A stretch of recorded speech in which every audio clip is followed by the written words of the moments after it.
नमस्ते दोस्तों, welcome back to our channel. आज हम जो मूवी को एक्सप्लेन करने जा रहे हैं उसका नाम है ट्रेडर, जो एक साइकोलॉजिकल थ्रिलर मूवी है। और यदि आप लोग शेयर मार्केट से जुड़े हुए हैं या फ्यूचर में जुड़ना चाहते हैं तो ये मूवी आप लोगों को जरूर देखना चाहिए। और दोस्तों, वीडियो को लाइक जरूर करें और कमेंट सेक्शन में आपको वीडियो कैसा लगा जरूर कमेंट कीजिएगा। तो कहानी की शुरुआत में हम बेसमेंट में बैठी एक लड़की को देखते हैं जिसका नाम अमांडा है और वह किसी से फोन पर बात कर रही थी। फोन के दूसरी तरफ एक आदमी था। उसका नाम कंफर्म करने के बाद अमांडा कहती है कि वह क्रेडिट कार्ड सेफ्टी डिपार्टमेंट से बात कर रही है।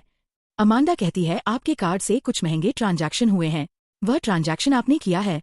तब वह आदमी कहता है कि मैंने तो कार्ड कहीं यूज नहीं किया और मेरा कार्ड तो मेरे वॉलेट में है। तब अमांडा कहती है, कुछ डिटेल्स चेक करने के लिए क्या आप अपने कार्ड का नंबर हमें कंफर्म करा सकते हैं? तब वह आदमी उसे अपने कार्ड का नंबर बता देता है और अमांडा उससे उसके कार्ड के पीछे का 3 डिजिट भी हासिल कर लेती है। दरअसल अमांडा एक स्कैमर थी जो इस तरह से छोटी मोटी स्कैम करती थी। वह दूसरों के क्रेडिट कार्ड का यूज करके ऑनलाइन सामान ऑर्डर करती थी और दूसरे वेबसाइट में बेच देती थी। इस तरह से वह पैसे कमाती थी। अमांडा के सपने बहुत बड़े थे जो यह छोटे मोटे स्कैम करके हासिल नहीं होने वाला था। उसको जिंदगी में बहुत पैसा कमाना था। एक दिन अमांडा बैंक की वेबसाइट पर कुछ देख रही थी। तभी उसे एक मैसेज आता है कि फाइनेंशियल फ्रीडम के लिए ट्रेडिंग अकाउंट ओपन करें। अमांडा को ट्रेडिंग और इन्वेस्टिंग के बारे में ज्यादा कुछ पता नहीं था और वह सोचने लगी कि सबसे पहले उसे ट्रेडिंग के बारे में बेसिक चीजें जाननी होगी। फिर उसने ट्रेडिंग के बारे में जानने के लिए एक बुक ऑर्डर कर दी है। बुक में लिखा था कि stock market basically bull versus bear की फाइट है। मतलब स्टॉक मार्केट की भाषा में कहे तो जो स्टॉक को खरीदते हैं उसे बुल मतलब बायर और जो स्टॉक को बेचते हैं उसे बेयर मतलब सेलर बोलते हैं। बुक से अमांडा को यह भी पता चलता है कि कब पोजीशन पर लॉन्ग रहना है मतलब खरीदना है और कब शॉर्ट करना है मतलब बेचना है। अगर तुम्हें लगता है कि किसी स्टॉक का प्राइस बढ़ेगा तो तुम उस स्टॉक को बाय यानी लॉन्ग करते हो और ये करके तुम बुल रैली को फॉलो करते हो। और इसी के विपरीत अगर तुम्हें लगता है कि किसी स्टॉक का प्राइस नीचे गिरेगा तो तुम इस स्टॉक को सेल यानी शॉर्ट करते हो और इसे ही बियर पोजीशन कहते हैं। मार्केट ऊपर जा रहा है या नीचे ये देखने के लिए जिस चार्ट का इस्तेमाल किया जाता है उसे कैंडल स्टिक चार्ट कहा जाता है। सिंपल वे में कहा जाए तो बाय का मतलब ग्रीन कैंडल और सेल का मतलब रेड कैंडल। मार्केट में हमेशा ही अपने रिस्क को मैनेज करना पड़ता है, तभी तुम लंबे समय तक मार्केट में बने रह सकोगे। खैर, ये सारी बातें जानने के बाद अमांडा बुक के ऑथर एमिली रॉस को कॉल करती है और कहती है कि मिज रॉस, मैंने आपकी स्टॉक मार्केट की बुक पढ़ी।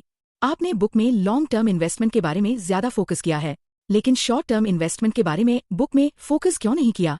तब एमिली रॉस कहती है, तो तुम डे ट्रेडिंग के बारे में बात कर रही हो? अमांडा कहती है, हाँ बिल्कुल, मैं डे ट्रेडिंग के बारे में बात कर रही हूँ।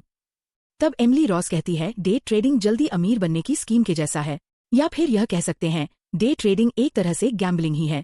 तब अमांडा कहती है, लेकिन मैंने ऑनलाइन कई लोगों के बारे में पढ़ा है जो डे ट्रेडिंग करके भी सक्सेसफुल है।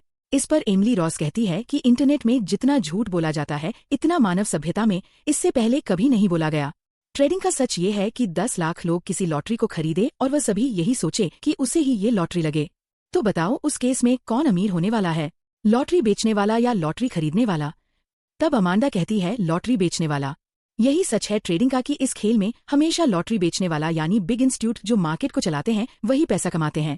एक डे ट्रेडर की जिंदगी ऐसी होती है जैसे कि तुम किसी जेल में हो जहां ना तुम चैन से खा पाते हो ना ही तुम चैन से सो पाते हो और तुम्हें हमेशा क्विक डिसीजन और एक्शन लेना पड़ता है। और यह सिलसिला कभी खत्म नहीं होता, हमेशा बेचैनी बनी रहती है। क्या तुम अपने लिए इस तरह की लाइफ चाहती हो? यह सारी बातें सुनकर अमांडा एमिली रोज की बुक का आखिरी पेज दीवार पर लगा देती है जिस पर लिखा हुआ था कि तुम लक को नहीं हरा सकते। खैर, इतना सब जानने के बाद भी अमांडा डे ट्रेडिंग करने का तय करती है क्योंकि वह जल्दी अमीर बनना चाहती थी। वह अपने लैपटॉप से ट्रेडिंग ऐप पर लॉगिन करती है और मार्केट माउथ नाम के सोशल मीडिया नेटवर्क से भी जुड़ती है जहां पर आकर लोग मार्केट के बारे में डिस्कस करते थे। और वहां पर अमांडा बॉब दी ब्रोकर नाम के अकाउंट को फॉलो करती है जिसने वेबसाइट पर कैंडल स्टिक और पैटर्न के ट्यूटोरियल डाल रखे थे। अमांडा उसके बनाए वीडियो ट्यूटोरियल देखने लगती है। अमांडा बॉब के बताए सारे पैटर्न को याद करने लगती है और रूल्स को भी फॉलो करने लगती है। अब अमांडा पूरी तरह से तैयार थी और अपनी जिंदगी की पहली ट्रेड करती है। लेकिन पहले दिन ही अमांडा को $2700 का लॉस झेलना पड़ता है और यह देखकर अमांडा को अपने आप पर काफी गुस्सा आता है। वह एक बड़े से पेपर पर अपने पहले दिन का रिजल्ट लिखती है। इस तरह से अमांडा को हर दिन लॉस हो रहा था और वह हर दिन पेपर पर अपने आप को लूजर लिख रही थी। अब आगे हमें अमांडा की डे ट्रेडिंग का 18वां दिन दिखाया जाता है और उस दिन अमांडा को पहली बार प्रॉफिट देखने को मिलता है और पेपर पर अपने आप को विनर लिखकर अमांडा काफी खुश होती है। और इसके बाद अमांडा 20वें दिन 21वें दिन और आगे भी कई बार प्रॉफिट करती है और हर बार के प्रॉफिट को वह पेपर में लिखकर अपने आप को विनर घोषित करती है। और अब अमांडा को अपने ऊपर कॉन्फिडेंस आ चुका था, इसलिए अब वह एक पेपर पर रियल डील लिखती है। यानी अब अमांडा एक बड़ा ट्रेड करने वाली थी। वह तय करती है कि वह एक फार्मा कंपनी के स्टॉक को शॉर्ट करेगी क्योंकि अमांडा को लगता था उस कंपनी का शेयर अब गिरेगा। दरअसल डेल्टा पैक्स फार्मास्यूटिकल ने अपनी एक मेडिसिन का क्लिनिकल ट्रायल करवाया था। इस एंटी कैंसर ड्रग का ट्रायल 200 मरीजों पर किया गया था और आज इस ट्रायल का रिजल्ट आने वाला है। अमांडा को लगता है कि इस कंपनी का ट्रायल फेल होगा और कंपनी का स्टॉक गिरेगा और उसने अपना सब कुछ इस कंपनी के स्टॉक पर लगा दिया। यह बात अमांडा मार्केट माउथ नाम के सोशल मीडिया पर भी शेयर करती है, जिस पर उसने डेजी नाम से अपनी प्रोफाइल बनाई थी। वह यह भी लिखती है कि मैं अकेली हूँ जिसने डेल्टा पैक्स फार्मास्यूटिकल का स्टॉक शॉर्ट किया है। आप लोगों का इस बारे में क्या राय है? फिर वह जैसा कि उसने कहा था डेल्टा पैक्स के 2000 शेयर शॉर्ट कर देती है। सुबह 9:30 पर मार्केट ओपन होते ही डेल्टा पैक्स का शेयर ग्रीन कैंडल बनाने लगता है और देखते ही देखते अमांडा का लॉस बढ़ने लगता है। अमांडा को अपना लॉस देखकर उसकी घबराहट बढ़ रही थी। अब 12:30 हो चुके थे और लंच टाइम हो गया मार्केट माउथ पर। लोग अमांडा के पोस्ट का मजाक उड़ाने लगे थे क्योंकि अभी भी डेल्टा पैक्स का स्टॉक नहीं गिरा था। अमांडा की घबराहट बढ़ती जा रही थी और टाइम भी निकलता जा रहा था। यह देखकर अमांडा को गुस्सा आता है। तभी अचानक देखते ही देखते डेल्टा पैक्स का स्टॉक एक बड़ी सी रेड कैंडल बनाता है। स्टॉक लगातार नीचे गिर रहा था और अमांडा भी लॉस से प्रॉफिट में आ गई। मार्केट में न्यूज फैल चुकी थी कि डेल्टा पैक्स की मेडिसिन का क्लिनिकल ट्रायल फेल हो चुका है। स्टॉक गिर रहा था और अमांडा का लगाया टारगेट भी अचीव हो जाता है। यह देखकर मार्केट माउथ पर सभी लोग डेल्टा पैक्स कंपनी को गालियां देने लगते हैं और अमांडा ये सब देखकर खुश हो रही थी क्योंकि उसने जैसा सोचा था ठीक वैसा ही हुआ। 4 बजे मार्केट क्लोज होता है और अमांडा एक बड़े से पेपर में अपनी अचीवमेंट नोट करती है। अमांडा ने तकरीबन $497 का प्रॉफिट बुक किया था। खैर अब रात को अमांडा सिगरेट पी रही थी। तभी बॉब दी ब्रोकर का मैसेज आता है जिसका ट्यूटोरियल अमांडा देखा करती थी। बॉब मैसेज में लिखता है, आज तुमने काफी अच्छी कॉल दी। तुम कब से ट्रेडिंग कर रही हो? अमांडा रिप्लाई देती है कि पिछले 1 महीने से तुम्हारे ट्यूटोरियल देख रही हूँ और आज मेरा फर्स्ट रियल ट्रेड था। फिर दोनों फोन पर बात करने लगते हैं। बॉब अमांडा से पूछता है, तुमने कैसे प्रेडिक्ट किया कि आज वह स्टॉक गिरेगा? तब अमांडा कहती है, अक्सर फार्मा कंपनी के मेडिसिन के ट्रायल के वक्त उसका स्टॉक ऊपर जाता है और जब रिजल्ट अच्छा नहीं आता तो स्टॉक नीचे गिर जाता है। मैंने इसी बात को नोटिस करके आज शॉर्ट किया था। तब बॉब कहता है कि चलो मैं तुम्हें आज एक सीक्रेट बताता हूँ। मार्केट में टेक्निकल एनालिसिस से कामयाब होना काफी मुश्किल है। मार्केट सिर्फ ग्रीड, फियर और हाइप पर काम करता है। इसलिए स्टॉक की हाइप पर कभी भी बाय मत करो, बल्कि हाइप क्रिएट करो और जब सब लोग खरीदना शुरू करें तब ऊपर में बेच के निकल जाओ। अब आगे अमांडा फार्मा कंपनी के उन स्टॉक को निकालने लगती है जो अपनी मेडिसिन का क्लिनिकल ट्रायल करवा रही थी और जिनका क्लिनिकल ट्रायल का रिजल्ट जल्द आने वाला था, और डार्क वेब से उन कंपनियों की जो भी इन्फॉर्मेशन मिलती है उन्हें कलेक्ट करती है। अमांडा मार्केट माउथ पर कुछ डमी अकाउंट भी बनाती है ताकि उन अकाउंट से पोस्ट करके अमांडा मार्केट माउथ पर हाइप क्रिएट कर सके और उसकी पोस्ट के बहकावे में आकर ज्यादा से ज्यादा लोग बाय करें और वह ऊपरी भाव पर बेच सके। इस तरह से अमांडा काफी प्रॉफिट बनाया आया। इस दौरान अमांडा बॉब से लगातार कांटेक्ट में थी। अमांडा अपनी एनालिसिस बॉब के साथ शेयर करती थी और बॉब से भी उसे कई सारी इन्फॉर्मेशन मिल जाया करती थी। अमांडा अपने बेसमेंट में रहकर पूरी तरह अपने ऊपर फोकस करने लगी। वो वहीं पर खाना खाती, वहीं पर एक्सरसाइज करती और अपने इमोशन को कंट्रोल करने के लिए हर एक कदम उठाकर लगातार प्रॉफिट कर रही थी। अब अमांडा एक बड़ी गेम खेलने की तैयारी में थी। अमांडा एक रोज फार्मा कंपनी की लिस्ट देख रही थी। तभी अमांडा की नजर क्लीन थेरेप्टिक्स नाम की कंपनी पर पड़ती है और उसे ये नाम कुछ जाना पहचाना सा लगता है। अमांडा अपनी मेडिसिन की बोतल देखती है तो उसे पता चलता है वो उसी कंपनी की मेडिसिन खाया करती थी। अमांडा उस कंपनी की डिटेल जानने के लिए उसकी वेबसाइट पर जाती है जिसमें कंपनी की सीईओ अनाउंस कर रही थी कि उनकी कंपनी जल्दी एक नई मेडिसिन का सेकंड फेज का ट्रायल करने वाली है जो स्पेशली स्ट्रेस डिसऑर्डर के लिए होगी, यानी नींद ना आना, एजाइटी और हमेशा घबराहट बने रहना। फिर एक सुबह 9:30 उसकी नींद खुलती है। बाहर बहुत तेज बारिश हो रही थी जिसकी वजह से बिजली चली गई थी, इसलिए अमांडा उस दिन कोई ट्रेड नहीं ले पाई। उसे उस दिन एक स्टॉक में पैसा लगाना था पर वह नहीं लगा पा रही। अमांडा गुस्से से अपना फोन फेंक देती है। इस तरह से पूरा दिन बीत जाता है और मार्केट क्लोज होने के थोड़ी देर बाद वहां बिजली आ जाती है। अमांडा का मोबाइल भी चार्ज होने लगता है। तभी उस पर बॉब का मैसेज आता है। बॉब अमांडा पर काफी देर तक चिल्लाता है क्योंकि जिस स्टॉक में उन लोगों ने पैसा लगाने का तय किया था, अमांडा की वजह से वह नहीं कर पाए। अमांडा को भी अपनी किस्मत पर काफी गुस्सा आता है। अपने टेंशन को दूर करने के लिए अमांडा एक ड्रग्स लेती है। उसके बाद अमांडा का अपने ऊपर कंट्रोल नहीं रहता। उसे सारी चीजें मूवमेंट करती हुई दिखाई देने लगती है। जब अमांडा का नशा उतरता है वह घबराकर एकदम नींद से जाग जाती है और वह देखती है कि उसके एक हाथ से खून निकल रहा है और एक हाथ में चाकू है। वह देखती है कि उसने वॉल पर भी खून से एरो के निशान बना रखे थे। अब अमांडा उसके बनाए हुए निशानों की तरफ जाती है जो उसने नशे में बनाए थे। तभी वह देखती है कि उसने नशे में पेपर पर लिखा था, जॉन हैमिल्टन को ढूंढो। अमांडा नशे में भी क्लीन थेरेप्टिक्स कंपनी के ऊपर रिसर्च कर रही थी। अमांडा नेट पर जॉन हैमिल्टन नाम के आदमी के बारे में पता लगाने लगती है तो इस नाम के उसे नेट पर काफी सारे लोग दिखाई देते हैं। फिर अमांडा नेट पर सर्च करती है जॉन हैमिल्टन डेथ और ऐसा करते ही उसके सामने जॉन हैमिल्टन के डेथ की न्यूज मिलती है, जहां पर लिखा था कि 25 साल का आर्मी जवान जॉन हैमिल्टन पुलिस से मुठभेड़ में मारा गया और पुलिस ने इल्जाम लगाया है कि जॉन हैमिल्टन मेंटल क्राइसिस से गुजर रहा था। आगे अमांडा और सर्च करती है तो उसे एक और न्यूज मिलती है जिसमें जॉन हैमिल्टन की मां ने दावा किया था कि उसके बेटे की कोई भी मेंटल हेल्थ हिस्ट्री नहीं थी और जॉन हैमिल्टन के भाई ने मीडिया को जवाब देते हुए कहा था कि उसका भाई पागल नहीं था। अमांडा समझ जाती है कि जॉन का जरूर कुछ कनेक्शन क्लीन थेरेप्टिक्स के क्लिनिकल ट्रायल से था, इसलिए वह डार्क वेब से उन लोगों की लिस्ट निकालती है जिन पर क्लिनिकल ट्रायल चलाया जा रहा था। उस लिस्ट में लगभग 200 लोगों का नाम था। अमांडा उसमें जॉन हैमिल्टन सर्च करती है तो उसे उस लिस्ट में जॉन हैमिल्टन का नाम मिल जाता है, यानी क्लीन थेरेप्टिक्स जिन 200 लोगों पर क्लिनिकल ट्रायल कर रही थी उसमें से एक जॉन हैमिल्टन भी था और कंपनी की सीईओ ने अनाउंस भी किया था कि वह आर्मी के जवानों पर क्लिनिकल ट्रायल करने वाले हैं और जॉन भी आर्मी का एक जवान था। ये जानकर अमांडा काफी खुश हुई। फिर अमांडा जॉन की मां का नंबर निकालकर उन्हें कॉल करती है। कॉल के दौरान जॉन की मां कहती है कि मेरे बेटे की जान एक दवाई कंपनी ने ली है। मेरा बेटा छुट्टियों पर घर आया था। जब वो आया तो उसके हाथ कांप रहे थे। उसे रोजाना भयानक सपने आ रहे थे और सपने उसका पीछा नहीं छोड़ रहे थे। उसने मुझसे कहा था कि घर आकर भी उसे बॉम्ब और बुलेट चलने की आवाजें आ रही हैं और एक दिन मेरे घर पर पुलिस आकर दरवाजा खटखटाने लगी। मैंने दरवाजा खोला तो पुलिस ने मुझसे कहा कि आपके बेटे जॉन ने मॉल में कुछ गड़बड़ किया है। मेरा बेटा पुलिस पर हमला करता उससे पहले पुलिस ने उसे गोली मार दी। यह सब जानने के बाद अमांडा मौके का फायदा उठाने के बारे में सोचती है। फिर अमांडा जॉन के भाई जेक को भी कॉल करती है और वह जेक को क्लीन थेरेप्टिक्स के खिलाफ बदला लेने के लिए पूरी तरह से उकसाती है। उसके बाद अमांडा इंटरनेट पर क्लीन थेरेप्टिक्स के हेड ऑफिस की इन्फॉर्मेशन निकालती है।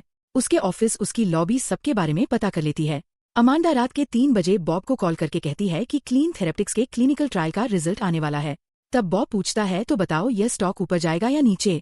अमांडा ने एक पेपर पर क्लीन थेरेप्टिक्स के स्टॉक पर नीचे जाने का साइन लगा रखा था, पर वह बॉब को कहती है कि स्टॉक ऊपर जाएगा। साथ ही वह कहती है कि इस कंपनी के फार्मा काउंसिल से मेरे कुछ कॉन्टेक्ट्स हैं जहां से मैंने पता किया है। उन्होंने मुझे एक क्लिनिकल ट्रायल के रिजल्ट की कॉपी भेजी है और वो कॉपी मैंने तुम्हें भेज दी है। बॉब पूछता है कि कंपनी इस रिजल्ट का अनाउंसमेंट कब करने वाली है। अमांडा कहती है वो लोग फ्राइडे को अनाउंस करेंगे। अमांडा पूछती है अगर मैं सही निकली तो क्या तुम मेरे बारे में अपने बॉस से बात करोगे। तब बॉब कहता है जी हाँ, जरूर, क्यों नहीं। खैर, अब मंडे को मार्केट ओपन होते ही क्लीन थेरेप्टिक्स का शेयर लगातार ऊपर जाने लगता है। $25 का शेयर $27 तक पहुंच जाता है और बॉब अमांडा को बताता है तुम्हारे कहने पर हमने क्लीन थेरेपेटिक्स में एंट्री ले ली है और हमने तकरीबन $1 मिलियन शेयर बाय किए हैं और मैंने आज सुबह ही अपने बॉस को तुम्हारे बारे में बताया कि तुमने ये टिप दी है। अगले हफ्ते तक मैं तुम्हें उनसे मिलवा दूंगा। अब अमांडा कोल क्रिएटिव कैपिटल नाम की कंपनी में कॉल करती है और कॉल मिस्टर कोल को ट्रांसफर किया जाता है और सामने से मिस्टर कोल कहता है तो बताओ तुम क्या चाहती हो। अमांडा कहती है रॉबर्ट वेब, जिसका दूसरा नाम बॉब दी ब्रोकर है, क्या वो आदमी आपकी कंपनी का एम्प्लॉई है। तब मिस्टर कोल कहता है हाँ, वो मेरी कंपनी का एम्प्लॉई है। तब अमांडा पूछती है कि क्या बॉब ने आपको बताया कि क्लीन थेरेपेटिक्स का शेयर खरीदने का टिप मैंने दिया था। मिस्टर कोल्ट पूछता है वैसे तुम हो कौन और तुम्हारे पास क्या प्रूफ है कि तुमने यह बात बॉब को कही थी। अमांडा कहती है कि मुझे पता था कि बॉब आपको यह बात नहीं बताने वाला। वैसे मिस्टर कोल्ट, मैं वही हूँ जिसके कारण पिछले क्वार्टर में बॉब ने आपको काफी फायदा करवाया।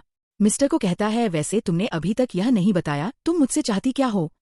अमांडा कहती है जो पोजीशन अभी बॉब का आपकी कंपनी में है, ठीक वही पोजीशन मैं अपने लिए चाहती हूँ।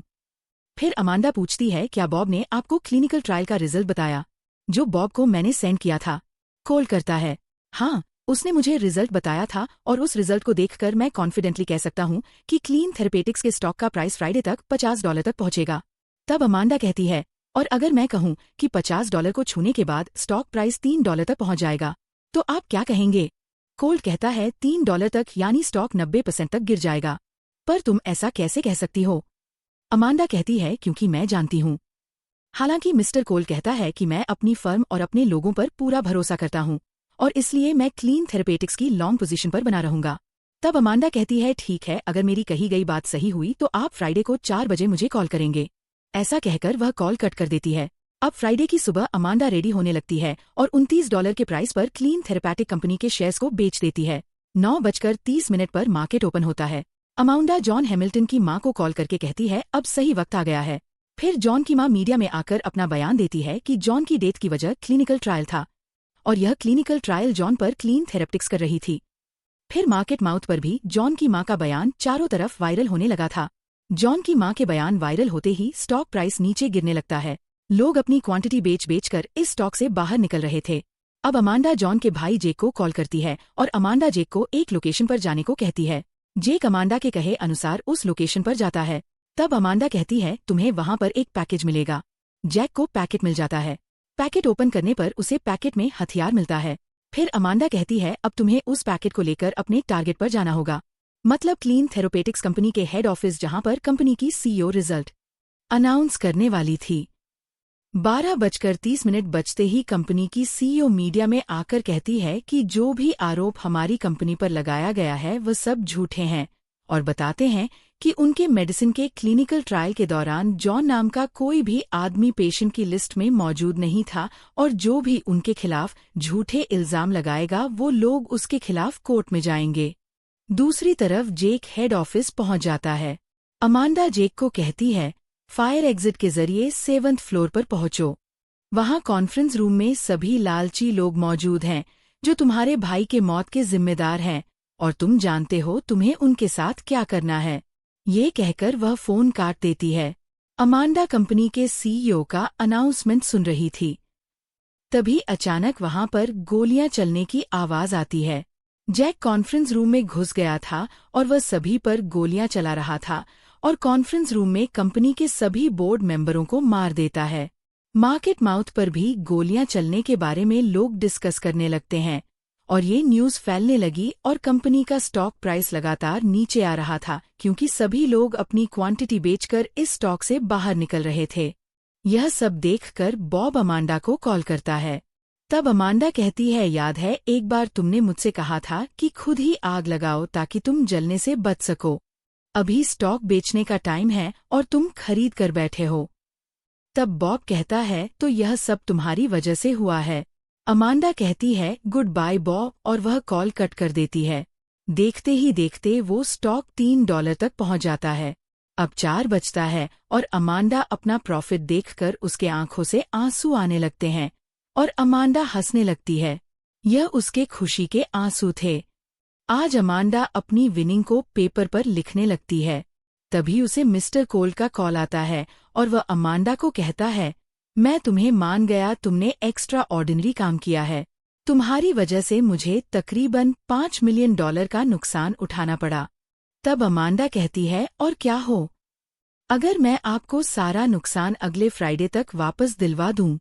तो मिस्टर कोल कहता है तो मैं अपनी कंपनी में तुम्हें हायर पोजीशन देने के लिए तैयार हूं। क्या तुम जॉब करने के लिए तैयार हो? मिस्टर को उसे मंडे मॉर्निंग सुबह 9 बजे उसके ऑफिस में मिलने बुलाता है। अमांडा अपने रूम में पड़े सारे पेपर्स को जलाने लगती है जिसमें उसने अपना विनिंग और लॉस का रिजल्ट लिखा था। सब कुछ जलाकर अमांडा अपने घर के बेसमेंट से बाहर निकलती है और यहीं पर यह मूवी खत्म हो जाती है। जुड़े रहने के लिए धन्यवाद। अगर आपको वीडियो अच्छी लगी हो तो लाइक, शेयर और नए हैं तो सब्सक्राइब करना ना भूलें। मिलते हैं अगली बार और एक रोमांचक कहानी के